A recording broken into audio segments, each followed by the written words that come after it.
রাসূলুল্লাহ সাল্লাল্লাহু আলাইহি ওয়াসাল্লাম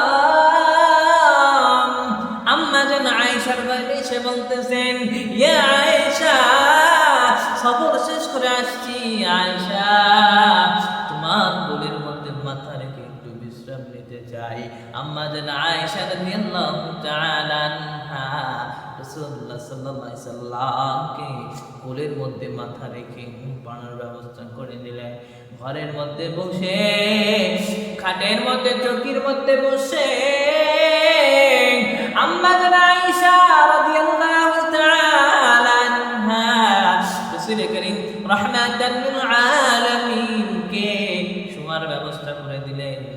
রাহমাতাল লিল আলামিন মাথাটা আম্মা জান আয়েশা রাদিয়াল্লাহু তাআলা আনহা কোলের মধ্যে রেখে ঘুমাইতেছেন, একটু বিশ্রাম নিতেছেন।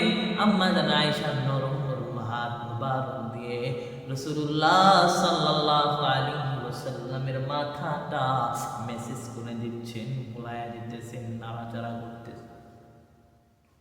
নাড়াচাড়া করতে করতে আরাম পাইয়া রাসূলুল্লাহ সাল্লাল্লাহু আলাইহি ওয়াসাল্লামের চোখটা হালকা বন্ধ হয়ে আসলো, ঘুমের ভাব। এ মুসলমান বান্দা, আল্লাহ পাকের আশিকিন, ও গোলাম আল্লাহর বান্দা, রাসূলুল্লাহ সাল্লাল্লাহু আলাইহি ওয়াসাল্লাম চোখটা বন্ধ হয়ে গেল, ঘুমের ভাব, ঘুম আসবে এমন ভাব। আয়েশা রাদিয়াল্লাহু তাআলা আনহা বলেন, রাসূলুল্লাহ সাল্লাল্লাহু আলাইহি ওয়াসাল্লাম ঘুমিয়ে গেলেন। ঘুমানোর পর দেখতেছি রাসূলুল্লাহ সাল্লাল্লাহু আলাইহি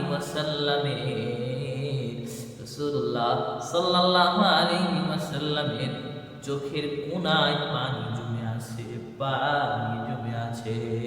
এই মুসলমান জবাব দেন, কি জন্য ঘুমের মধ্যে কান্না করে রাসূল? আম্মা জান আয়েশা রেখে বলে, ঘুমের মধ্যে রাসূলুল্লাহ সাল্লাল্লাহু আলাইহি ওয়াসাল্লামের চোখের কোণে পানি, মুখটা হালকা বন্ধ করে আবার খোলে, হালকা বন্ধ করে, ঠোঁটগুলো হালকা বন্ধ করে আবার খোলে, আবার বন্ধ করে আবার খোলে, এরকম করতেছে। আম্মা জান আয়েশা রাদিয়াল্লাহু তাআলা আনহা তিনিও কান্নায় ভেঙে বললেন, কান্না করতেছেন আর মনে মনে বলতেছেন, আমার কি যেন ব্যথায় কি খেদমত করলাম, এই খেদমত আমার কোলের মধ্যে মাথা রেখে মনে হয় রাসূলুল্লাহ আল্লাহ পাকের হাবিব কান্না করতেছে। এইভাবে যখন চিন্তা করে আম্মা জান আয়েশা কান্নায় বিভোর, চোখের পানি যেমনি রাসূলুল্লাহ সাল্লাল্লাহু আলাইহি ওয়াসাল্লামের কানে পুরায় পড়লো। রাসূলুল্লাহ সাল্লাল্লাহু আলাইহি ওয়াসাল্লাম সঙ্গে সঙ্গে উঠে বললেন, বসে বলতেছেন, ইয়া আয়েশা, তুমি কি জন্য কান্না করতেছো? তোমার চোখের পানি আমার গায়ের মধ্যে পড়লো, কি জন্য কান্না করো রে আয়েশা? রাসূলুল্লাহ সাল্লাল্লাহু আলাইহি ওয়াসাল্লামকে ডেকে বললেন, ইয়া রাসূলুল্লাহ, ইয়া হাবিবাল্লাহ, নবী গো, আমি কি জন্য কান্না করি এটা পরে বলতেছি। কি জন্য কান্না করতেছেন ও রাসূল? কি জন্য আপনি কান্না করতেছেন? আপনার চাপা কান্না। আয়েশা, আমি কি জন্য কান্না করি জানো? কি জন্য আমি কান্না করি জানো? শুনবানি, আমি যখন তোমার কোলের মধ্যে মাথা রেখে মোবাইলাম, আমার চিন্তায় চলে আসলো আমার উম্মত কিয়ামতের দিন আল্লাহ কহারিয়াতের রূপ ধারণ করিয়া জান্নাতীর দেখে আলাদা করিবেন,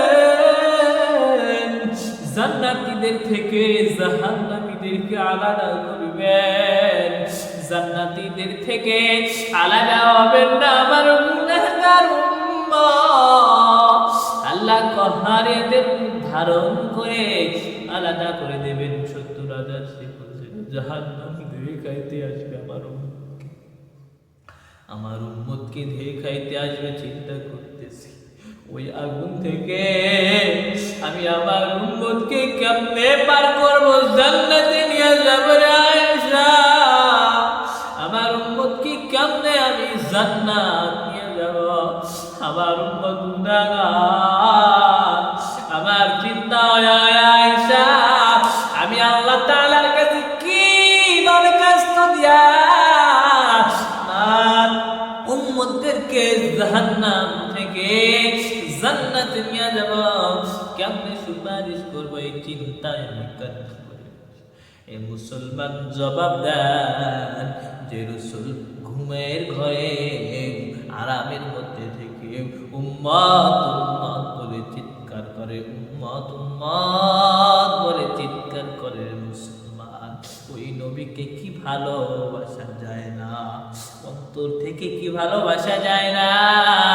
আল্লাহ পাকের প্রিয় হাবিব জানায় দেন, মুমিন নয় সে মুমিন নয়, সে ততক্ষণ পর্যন্ত মুমিন নয় যতক্ষণ পর্যন্ত সে না আমি রাসূলকে তার জীবনের চাইতে, তার বাবা মা আত্মীয় স্বজন যে থাক না কেন তাদের চাইতে আমি রাসূলকে ভালো না বাসবে, ততক্ষণ পর্যন্ত সে মুমিন না। যে নবী ঘুমের ঘরে আমাদের জন্য কাঁদে, উম্মতের জন্যই কাঁদে, সিজদার মধ্যে করে উম্মতের জন্যই কাঁদে, উহুদের ময়দানে যুদ্ধের মাঠে উম্মতের জন্যই কাঁদে, তায়েফের ময়দানে রক্ত ধারস্থান উম্মতের জন্যই কাঁদে। নবী মিরাজে যাওয়ার সময় আল্লাহ তাআলার ঘরে যাওয়ার সময় উম্মতের জন্যই কান্না করে। যে নবী হিজরত করে মদিনায় যায় উম্মতের জন্যই কাঁদে। যে নবীকে প্রশ্ন করা হলো, ইয়া রাসূলুল্লাহ, ইয়া হাবিবাল্লাহ, নবী গো আপনি আর কতদিন এভাবে উম্মতের জন্যই কান্না করতে থাকবেন? বলা হয় যতদিন পর্যন্ত আমার উম্মত জাহান্নামী থেকে জান্নাতি না হবে ততদিন পর্যন্ত আমি রাসূল কান্না থামাবো না। এত ভালোবাসে উম্মতদেরকে, কিন্তু আমরা নবীকে চিনলাম না, নবীকে চিনলাম না। আশিক হয় নবীর ভালোবাসা অন্তরের মধ্যে পয়দা করে, তওবা করে